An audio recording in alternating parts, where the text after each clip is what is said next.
interface. Arriving at R2 this device.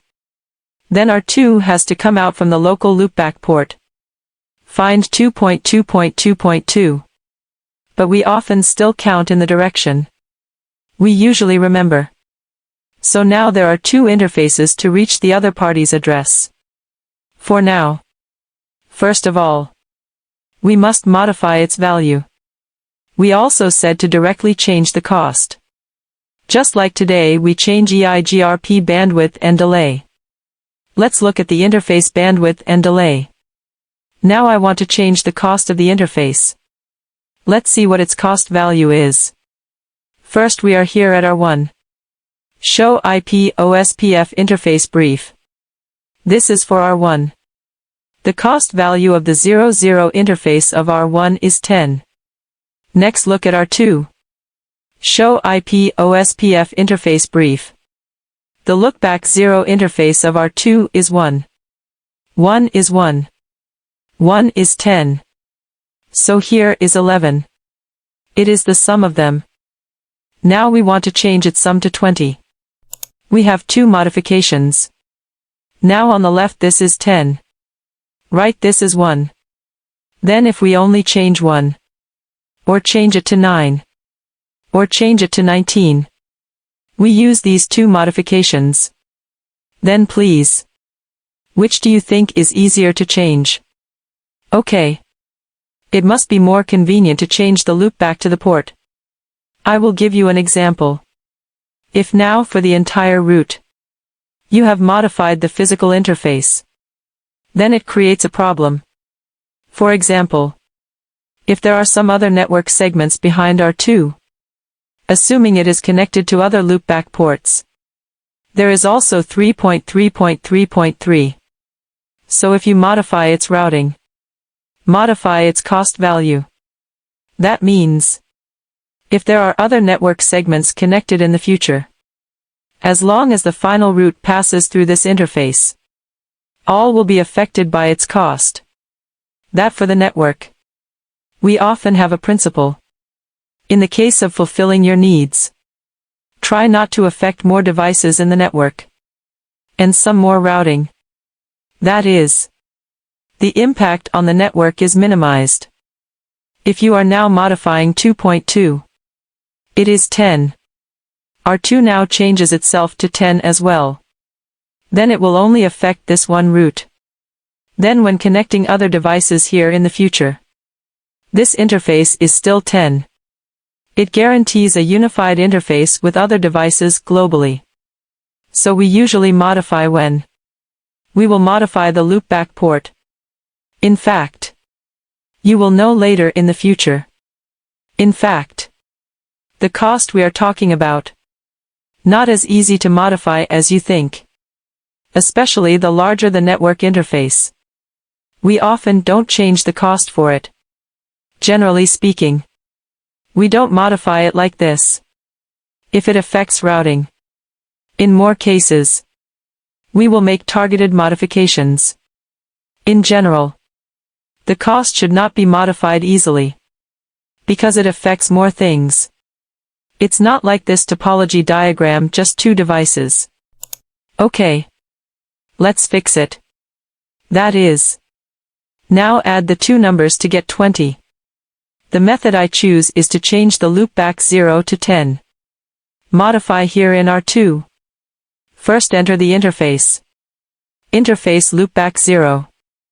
IP OSPF cost. We change to 10. Press enter. We're actually done changing it now. This is very simple. Let's enter IP OSPF interface brief. Let's check. You can see it now. For loopback 0. Now the cost becomes 10. It was just 1. Then let's go to R1 to look at the routing table. Show IP route. It's 20 here. Then we have now successfully modified. Okay. Let's talk about the last question. This is your homework today. If you didn't understand it in class, you can take a targeted look at the screen recording. Organize your notes by the way. We just said DR and BDR. What is their election principle? First, look at interface priority. Second, look at the router ID of the device. Then before we modify. That is, before we change the interface priority. We also saw that R2 became a BDR. Because we made R2 the DR. So we changed its priority. But why was it a BDR before we changed it? You can see that the interface priority is 1 by default. Then R2 is 1. R1 is also 1. Then they are better than router ID. The router ID of R2 is obviously 2. 2.2.2. The router ID of R1 is 1.1.1.1. R2 is larger than R1. Bigger is better. Why is R2 a BDR? 1 throughout the broadcast network. Not necessarily the device with the highest priority. It must be a DR. This is the first thing to know. You want to see something. Access time. Access time is the time when the device starts sending hello packets to the outside world. For the device R1. R1 should have been running for a long time after declaring the interface. We just declared R2 to its interface. Then in the meantime, R1 has been sending out hello packets. Then it sends this process. It will have an election time. It is a time to elect DR and BDR. We call this time waiting time. This time is 40 seconds. DR will be selected within 40 seconds. Then if this interface is now enabled, it then sends out the hello packet. After sending it for 40 seconds, there is no device to reply to it. Because they reply hello packets. Compare their parameters and select a router ID. 40 seconds and no one cares about it. It proves that there is no other equipment in this environment. Then it is DR. So now R2 comes back. Even if the router ID of R2 is larger. But now there is already DR in the environment. Once there is a DR, no device can preempt. Unless the process is reset. Otherwise it is the DR in the environment. But when we usually configure. Because the configuration is faster. So it usually doesn't happen. Because I will give you a lecture while configuring. Slower. So there will be a situation like this. Okay. We'll stop here.